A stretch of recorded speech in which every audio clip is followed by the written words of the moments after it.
मुंबई येथील घाटकोपर परिसरामध्ये अवकाळी पावसामुळे होर्डिंग पडल्याची दुर्दैवी घटना घडली। सातारा जिल्ह्यामधील अशाच प्रकारे मोठमोठे होर्डिंग पाहायला मिळत आहेत।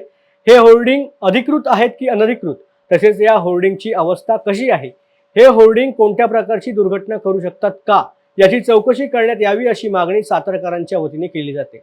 याचाच आढावा घेतलाय आमचे प्रतिनिधी ओमकार सोनवले यांनी।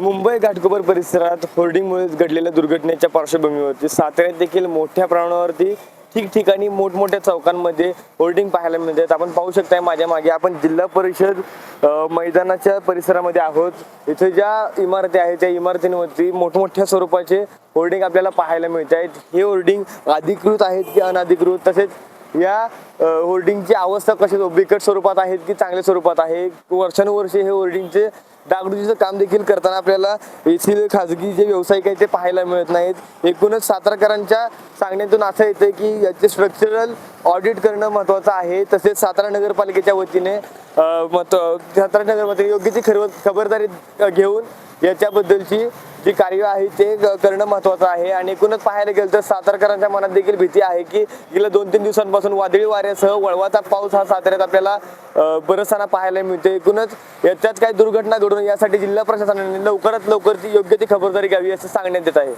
ओमकार सोनाले, न्यूज अनकट, सातारा। परवा दिवशी घाटकोपर येथे होर्डिंग पडून 14 जणांचा बळी गेला।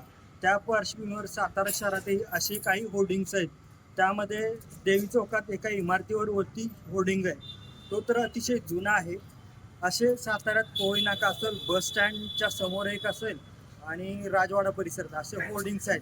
त्या होर्डिंगची तपासणी झाली पाहिजे आणि पालिकेने त्यांच्यावरती कारवाई केली पाहिजे। हे जर होर्डिंग खाली पडले बिडले तर नाहक सातारकरांचा कोणाचा तरी जीव जायचा। सातारा स्टँडमध्ये सुद्धा असंच एक घटना घडली होती, त्यामध्ये एक जण जखमी झाला होता। त्या तत्पूर्वी काळजी घेण्याची प्रशासनाने याकडे लक्ष द्यावे असे आम्हाला वाटते।